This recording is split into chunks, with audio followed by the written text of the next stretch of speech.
pagi dan salam kenal. Saya Adi Putra Tanoyo. Selamat datang di acara Bara YouTube Channel, Bankers Association for Risk Management. Bara YouTube Channel ini merupakan suatu media untuk kita bisa berinteraksi dan belajar mengenai manajemen risiko. Hari ini adalah edisi perdana Bara YouTube Channel dengan topik apa kunci kesuksesan seorang risk manager. Dan untuk topik ini kita punya dua narasumber untuk berbincang-bincang dan berbagi pengalaman kesuksesan mereka. Narasumber yang pertama adalah seorang Chief Risk Officer, Managing Director dari sebuah bank yang merupakan subsidiary dari Financial Group dari Korea Selatan. Narasumber kedua adalah seorang Executive Vice President, Head of Risk Management dari bank swasta nasional terbesar di Indonesia. Tanpa menunda-nunda, saya sambut, mari kita berikan sambutan untuk Bapak Iwan Darmawan dan Bapak Edward Guntoro Purba. Selamat pagi. Selamat pagi. Selamat pagi. Apa kabar Bapak-Bapak? Luar biasa. Sehat selalu. Oke. Topik hari ini adalah mengenai apa kunci kesuksesan seorang risk manager. Nah, kita mulai berbagi sharing knowledge kita. Pak Edward, Ya. dari pengalaman Bapak, apa tugas seorang Head of Risk Management atau Chief Risk Officer? Ya. Pertama, mungkin sebelum saya menjawab secara langsung apa yang menjadi tugas dari seorang Head of Risk Management ataupun CRO, mungkin perlu kita mundur sejenak ya terhadap pemahaman dari risk dan juga bisnis itu sendiri. Sama-sama kita ketahui bahwa hakikat dari bisnis adalah bagaimana kita menghadirkan suatu pelayanan ya, yang membuat bisnis kita bisa bertumbuh, menciptakan suatu value yang akhirnya memberikan suatu keuntungan kepada perusahaan tersebut. Tetapi dengan satu kunci adalah yang sustain, berkesinambungan. Yang kedua adalah bagaimana kita memahami, khususnya dalam bisnis perbankan ini, bahwa risiko adalah our business. Ya. Di dalam setiap aktivitas bank, kita memiliki suatu aspek di setiap proses ya, dari awal sampai akhir mengandung semua komponen risk. Demikian juga dalam kaitan dengan servis dari bank, apakah servis perkreditan, servis terhadap bagaimana menghimpun dana, dan servis terhadap bagaimana kita melakukan suatu pelayanan dalam bentuk servis yang lain, apakah kita melakukan pelayanan atas treasury, transaction and payment, wealth management, dan sebagainya, semua memiliki komponen risiko. Hakikat dari semua adalah bagaimana risk management ya, bisa membantu ya, bisnis bersama-sama sebagai partner untuk bisa menghadirkan suatu bisnis yang bertumbuh dan sustain. Kembali lagi, yang ke awal. Itu yang menjadi suatu aspirasi ya, keberadaan suatu risk. Dan bagaimana peran CRO di sana? Peran CRO adalah memastikan bahwa semua risiko tadi dapat kita ukur, ya. Kemudian pertama adalah bagaimana risiko tersebut bisa kita identifikasi dulu ya, kita pahamin bisnisnya. Untuk bisa mengidentifikasi juga kita harus memahami bisnis proses tersebut. Kemudian bagaimana kita melakukan suatu pengukuran. Suatu pengukuran ini nanti akan menjadi penting karena ini menjadi suatu cara kita mengukur seberapa besar risk ini dan bagaimana risk ini akan kita pricing ke depannya. Kemudian bagaimana kita melakukan suatu monitor. Suatu monitor ini adalah untuk bagaimana kita memahami berkembangnya bisnis ini dan bagaimana risk tersebut naik dan turun ya. Yang ketiga adalah yang paling penting bagaimana kita mengelolanya. Nah, kehadiran CRO maupun rekan-rekan risk management yang lain adalah bagaimana pelaksanaan dari proses risk management risiko ini bisa mengawal bisnis bersama-sama untuk menciptakan suatu bisnis yang value dan sustain tersebut ya, yang saya sebut tadi ya. Karena ini menjadi hal yang utama ya. Nanti tentu akan diturunkan dengan berbagai people-nya yang masuk dari bagian bagaimana CRO juga bisa membangun people awareness terhadap risk, kemudian juga terkait dengan prosesnya, bagaimana menghadirkan proses risk management yang baik ya, yang efisien tapi juga efektif, Dan ketiga adalah bagaimana peran teknologi ini ya. Teknologi ini menjadi suatu hal yang tak terpisahkan dalam perkembangan perbankan. Semua inilah yang menjadi tugas CRO yang utama. CRO tadi adalah untuk memastikan bisnis bisa dikelola dengan baik dan bisa bertumbuh bersama-sama. Karena itu kacamata kita, risk dan bisnis adalah suatu partner. Baik, Pak Edward, terima kasih banyak. Jadi saya dengar beberapa hal. Yang pertama mengenai sustainable value, risk is our business, dan tadi juga mengenai people.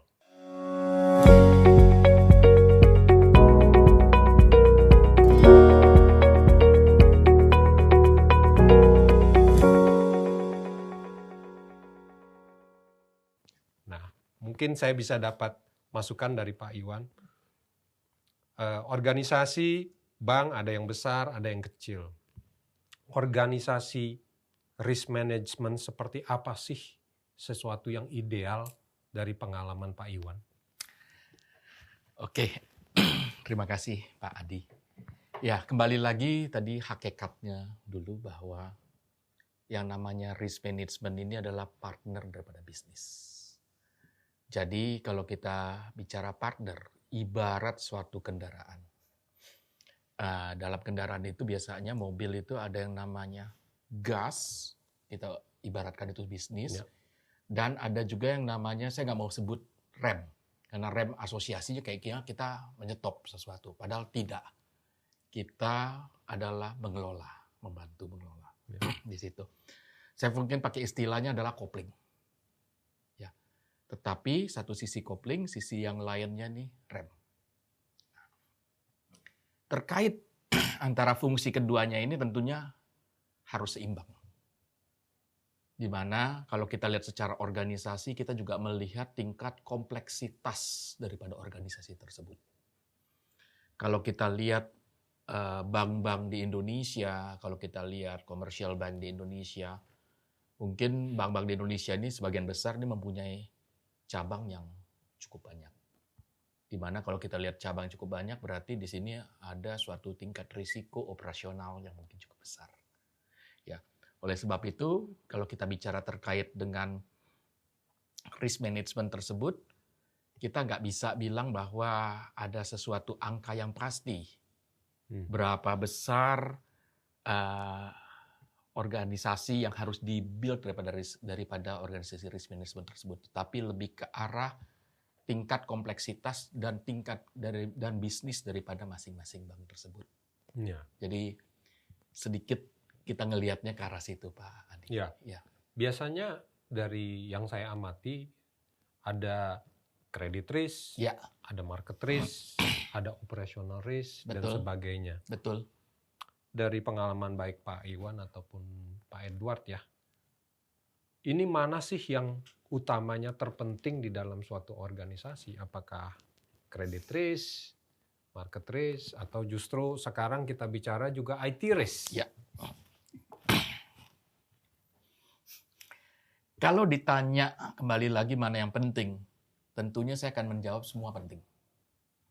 Tentunya prioritas pada suatu saat, pada suatu kondisi, pada suatu situasi antara satu kondisi tertentu dengan kondisi yang lain, prioritasnya akan berbeda. Jadi kalau misalnya ditanya, mana sih yang perlu dibuild terlebih dahulu, saya akan menjawab bahwa semua harus dibuild. Nggak mungkin satu bank istilahnya hanya membuild satu macam risiko saja, dia hanya fokus. Dia tidak memperhatikan risiko yang lain. Tapi tentunya porsi atau weighted daripada yang dibuild itu tergantung daripada kondisi dan situasi pada saat itu. Contohnya, kalau kita bicara kemarin pada waktu kita kan pandemik pada saat ini. Apa sih yang besar selama pandemik ini? Kalau kita lihat dari sisi operasional, ya operational risk juga cukup besar. Kita berhadapan dengan virus yang kita nggak pernah bisa lihat itu. Bisa tertular setiap saat. Jadi mungkin ke arah situ, mungkin ada peran CRO, dia akan fokus untuk memastikan bahwa operasional dan proses daripada perbankan itu harus bisa berjalan. Tetapi di sisi yang lain, nature bisnis daripada bank itu kan sebagian besar kan adalah kan kita meminjamkan uang. Ya kan, kita menghimpun dana dan kita memberikan dana tersebut, menyalurkan dana tersebut agar bisa juga disalurkan dalam bentuk pinjaman. dengan apa yang terjadi selama COVID-19 kemarin, tentu kita bisa melihat juga banyak bisnis juga yang terhambat. Di mana secara langsung ataupun tidak langsung ini akan berpengaruh terhadap credit risk terhadap satu perbankan. Ya. Ini juga ada peran CRO di sini bahwa kita akan melihat fokus terhadap risiko kredit tersebut sehingga dengan kondisi apapun juga kita bisa tetap lakukan manageable daripada risiko. Oke. Jadi memang akan fokus cukup besar di credit risk, tapi juga tergantung situasi. Kalau seperti kita bicara mengenai kondisi pandemi, operational risk juga menjadi sesuatu fokus seorang CRO, begitu ya Pak? Betul. Okay. Ya kembali lagi tadi Pak Adi juga ada kemukakan, ada yang disebut emerging risk pada saat ini. Kita sehari-hari mungkin beberapa tahun yang lalu kita masih pergi ke branch ya, Pak Edward, Pak Adi ya. Sekarang berapa banyak sih orang pergi ke branch? Jarang sekali. Semua udah kita lakukan melalui mobile banking, internet banking. Sehingga risiko IT risk ini adalah sesuatu yang emerging. Tadi Pak Adi juga udah kemukakan. Ya, dan ini merupakan sesuatu yang mungkin kita harus di-manage dengan lebih dalam lagi terkait dengan IT risk. Ya, banyak sekali Pak kalau kita bicara terkait dengan risiko. Kita belum bicara terkait dengan risiko pasar. Ya, sekarang kita lihat inflasi di dunia cukup tinggi. Era daripada suku bunga rendah ini udah berakhir. Ya. Tentunya dengan struktur balance sheet yang berada di industri ini pasti dari sisi aset mungkin long term, dari sisi liabilities mungkin lebih pendek. Di sini juga interest rate risk juga akan terekspos. Belum lagi kita bicara liquidity risk. Jadi kalau kita bicara risiko ini sesuatu ilmu yang mungkin pasti, tetapi ketika kita manage ini ada faktor artnya juga, seninya juga. Ya, bagaimana kita manage-nya. Seperti itu. Oke.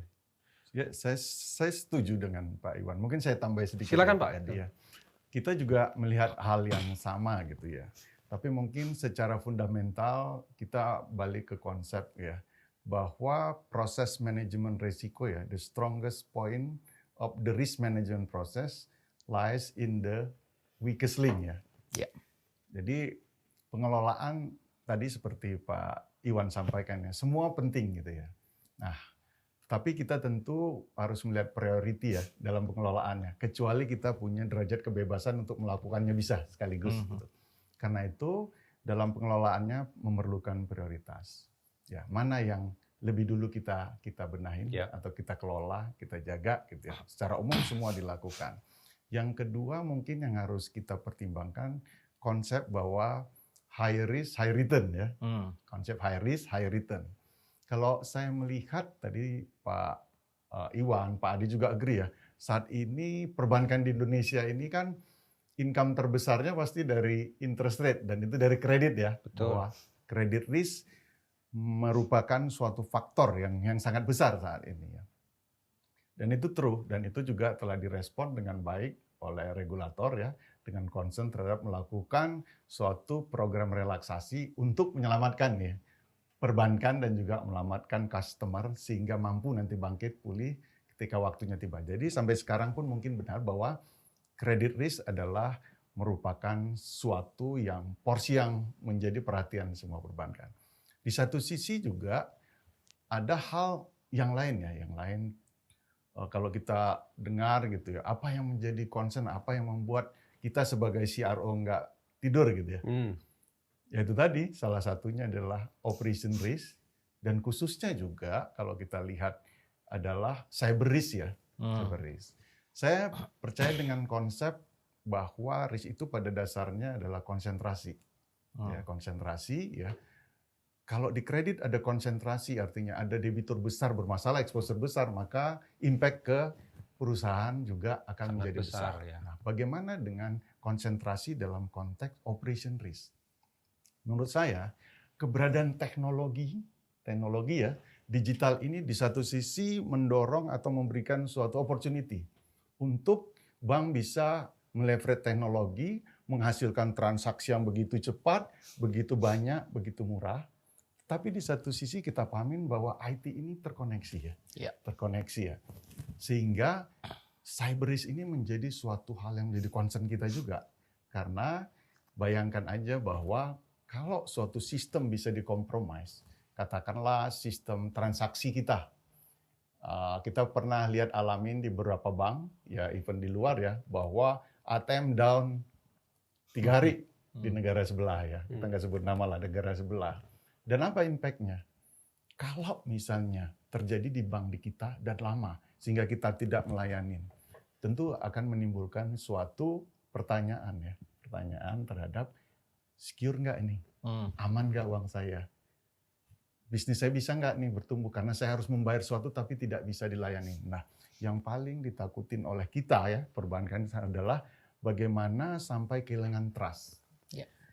Nah, salah satu yang bisa menyebabkan di luar kalau kita misalnya pengelolaan yang salah di kredit sehingga tercipta NPL yang sangat besar, konsentrasi risk tadi juga kita bisa kehilangan kepercayaan.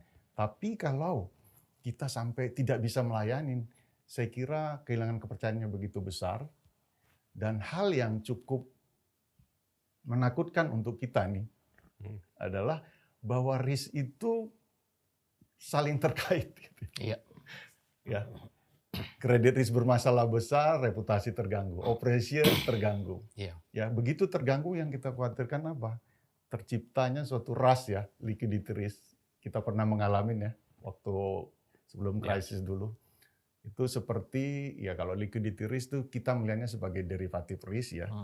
Ya kalau kita misalnya tidak mengelola risiko-risiko yang lain, kehilangan reputasi, akhirnya kita kehilangan kepercayaan, liquidity risk terjadi, itu seperti kita semua sehat, tiba-tiba ditabrak, bleeding gitu ya. Dan akhirnya akan bisa menyebabkan hal yang fatal ke perbankan. Nah, karena itu tadi benar bahwa risk ini harus semuanya itu dikelola. Ya. Tapi kita memerlukan juga suatu mana yang perlu kita perhatikan lebih. Prioritas itu mungkin poin yang ingin saya tambahkan tadi ke Pak Iwan. Oke, terima kasih Pak Edward.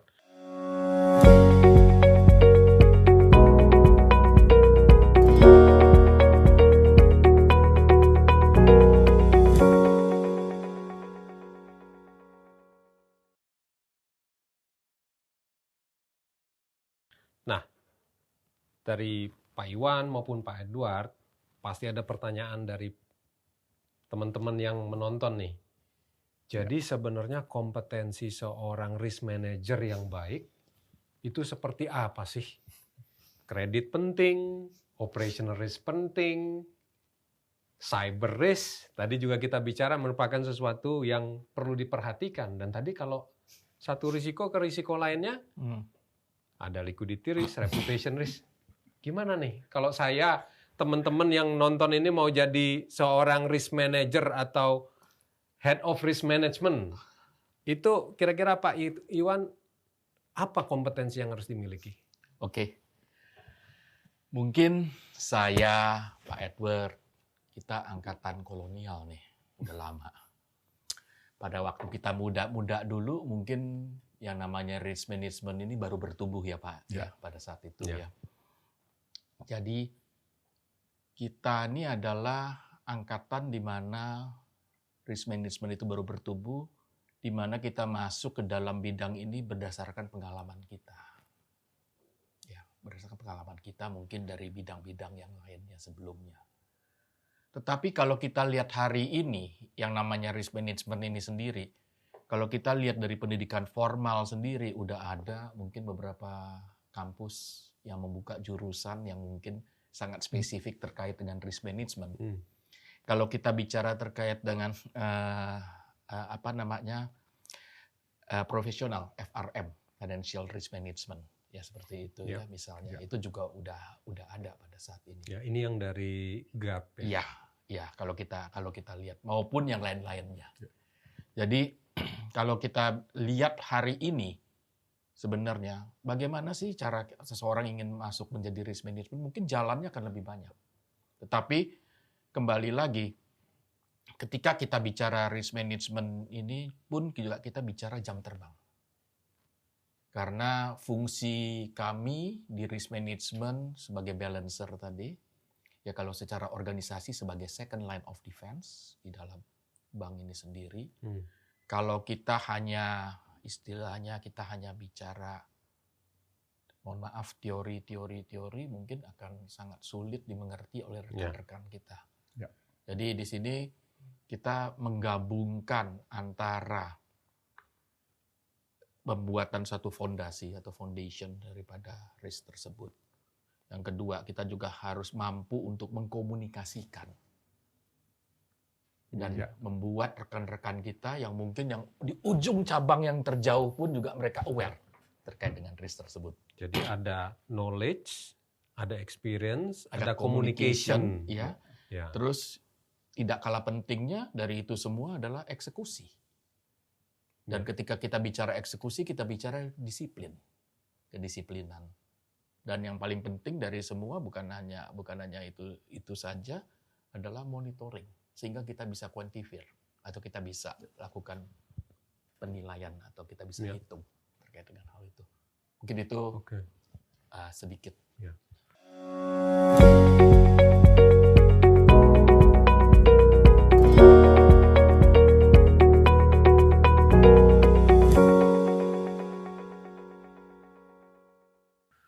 Kalau menurut Pak Edward, risk management yang baik di dalam bank itu seperti apa sih Pak?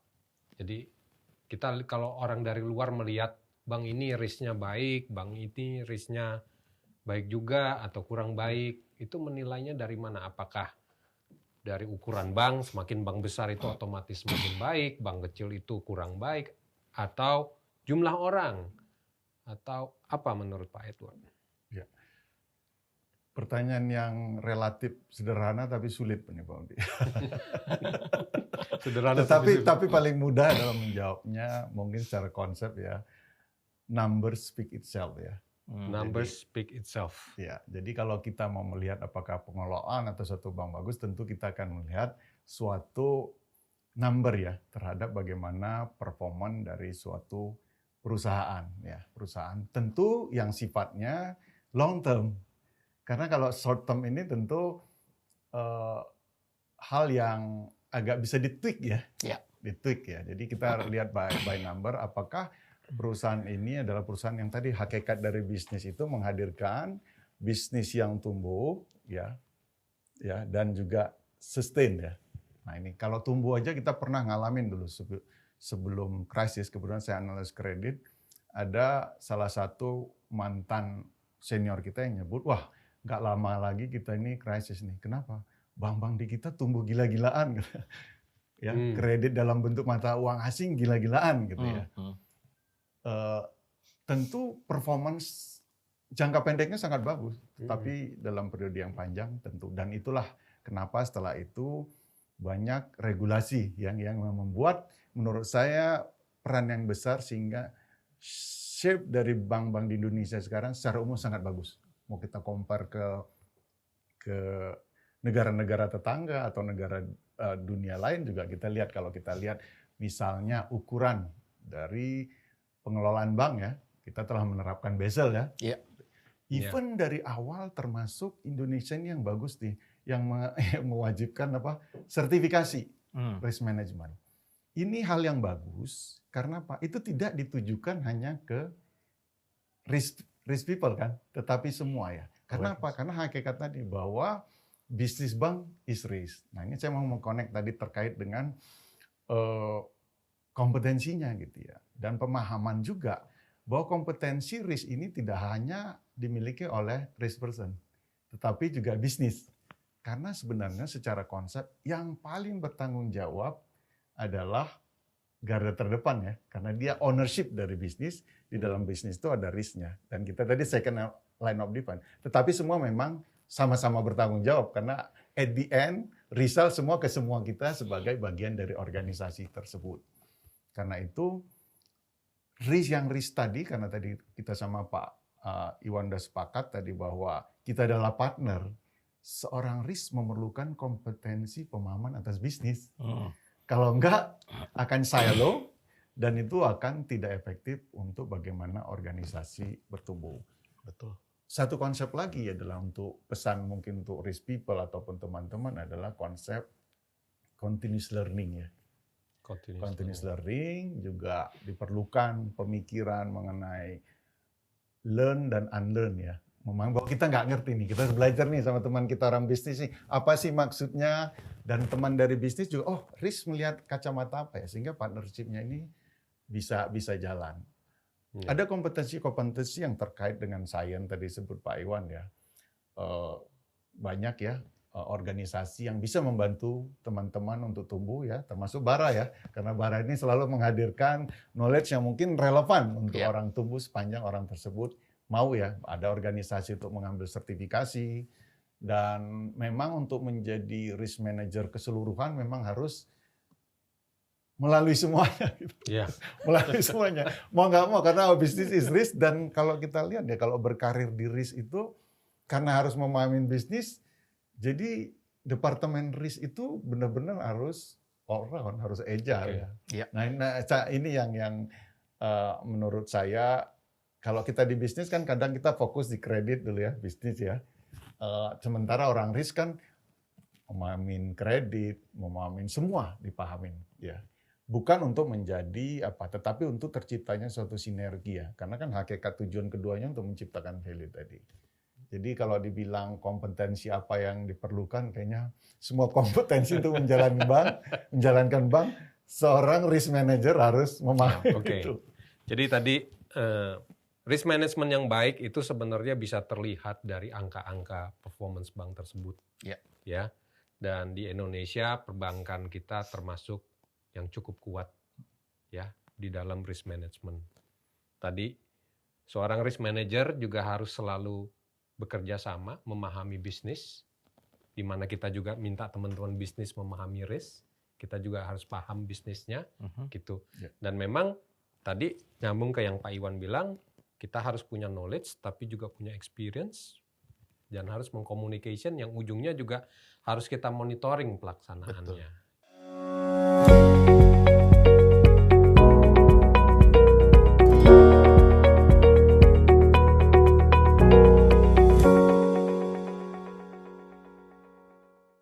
Betul. Dan tadi yang terakhir adalah kompetensinya sebenarnya banyak.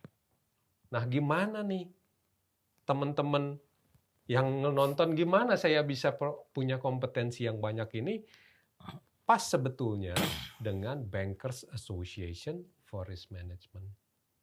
Kira-kira program-programnya apa saja nih? Baik, saya tahu Pak Iwan sangat aktif di Bara, Pak Edward pun salah satu pendiri Bara, ya. Jadi mungkin Pak Iwan dulu, apa nih kok yang bisa kita tawarkan ke teman-teman untuk meningkatkan kompetensinya? Ya, mungkin kalau kita lihat Bara ya, ini adalah suatu organisasi yang unik. Karena kalau kita lihat di dalamnya adalah profesional yang terutama dari perbankan yang di dalam bidang risk management. Tetapi kalau kita lihat Bara ini sendiri, banyak sekali pembelajaran. Saya sendiri juga banyak belajar di Bara. Bara sering bikin Bara Risk Forum. Ya. Di situ terus terang bukan hanya saya meng-encourage semua tim saya. Sengaja nongkrong, ya apalagi sekarang kita pakai Zoom ya. Enak sekali ya, jadi nggak perlu kita pergi satu tempat, dari mana aja bisa itu. Kadang-kala saya minta mereka dengerin. Dibanding saya yang ajarin satu-satu, mendingan dengerin sharing dari teman-teman di bank lain yang udah mempunyai pengalaman. Ini pengalaman bukan teori, pengalaman nyata di lapangan, sehingga lebih cepat buat tim untuk mempelajari. Dan kalau saya lihat dari tim, terutama yang anak-anak milenial, yang anak-anak muda ini, eagerness untuk belajar itu sangat tinggi sekali. Dan ketika mereka ini tersalurkan juga. Kadang-kadang kalau kita lihat juga, ini sharing sampai malam loh ya Pak Edward, Pak Adi ya. Dan kita lihat sampai malam antusiasnya itu luar biasa. Ini benar-benar, kalau saya sih Kita nggak bicara teori, kita nggak bicara sesuatu yang mengawang-awang. Kita bicara sesuatu yang dunia nyata, yang kita jalankan, di mana di dalam organisasi Bara ini adalah people yang berada di dalam organisasi ini, kita juga ready to share. Karena kita melihat semakin ini di-sharing semakin banyak, ini akan semakin baik juga buat kita semua. Jadi pengetahuan mengenai praktek di lapangan risk Betul, management seperti apa ya? Betul sekali. Karena kalau saya mau ditanya, ini mesti belajar di mana? Saya juga bingung belajar di mana. Tetapi pembelajaran yang paling cepat adalah dari sharing tersebut. Salah satu. Tentunya ada beberapa program Bara lainnya kalau kita lihat ya, ada sertifikasi, ada macam-macam di situ. Bara Goes to Campus. Bara Goes to Campus ya. Kita juga memberikan dengan kampus-kampus, mungkin itu kampus yang top 1, ya? Top 2, top 3 sampai top 5 di Indonesia. Ya cukup banyak kita. Nah Pak Edward, kalau teman-teman mau menghubungi atau mau ikut serta dalam acara Bara ini, kita kemana Pak? Ya, kita kan punya, tapi sebenarnya awalnya dulu ya, bahwa Bara itu awalnya memang adalah Banker Association ya, untuk risk profesi ya. Tapi tadi kan waktu kita bahas bareng-bareng, ternyata bisnis kita risk ya. Jadi semua yang banker sebenarnya kita open untuk menjadi member, dan tidak hanya dan orang risk management ya. Dan kedepannya juga kita lihat bahwa kita perlu intake nih yang secara dini ya. Kenapa kita ada program Bara Goes to Campus ya? Ini sebenarnya kita untuk juga mengenalkan sehingga para talent yang ada tergerak gitu ya, untuk nanti menjadi suatu saat apakah berkarir ke perbankan atau industri lainnya ya. Betul. Karena semua aktiviti bisnis tidak hanya bank sebenarnya memerlukan profesional risk ya. Jadi mungkin teman-teman yang masih belum di bank atau yang di bank tapi belum risk ya, rajin-rajin ya kunjungin website Bara ya. Dan tentu nanti selalu ada informasi yang terkait program-program Bara yang memberi suatu opportunity yang luar biasa untuk belajar ya. Setuju saya dengan Pak Iwan tadi. Kalau teori kan bisa kita beli bukunya, kita pelajarin sendiri. Tapi kadang opportunity untuk bisa sharing dari expert ya, dan apa yang mereka alamin dan view mereka secara langsung mungkin memberi suatu nilai tambah yang lebih lah gitu ya. Baik. Dan Bara juga punya konsep ya, bahwa kita itu sharing is caring ya, karena kita caring untuk perbankan Indonesia yang lebih baik ya. Iya.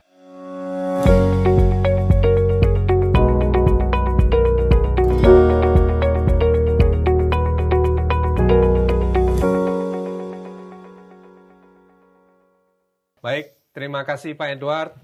Pak Iwan, terima kasih buat sharingnya yang luar biasa. Teman-teman semua, kita sudah banyak mendapat kiat-kiat dari para pakar praktisi risk management tentang bagaimana kunci kesuksesan seorang risk manager. Semoga hal ini bisa menjadi masukan yang baik untuk kita semua.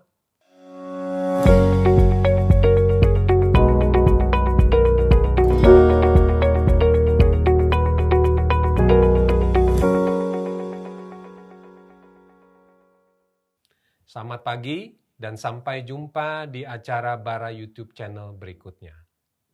Selamat pagi. Selamat pagi. Salam sehat. Salam sehat selalu.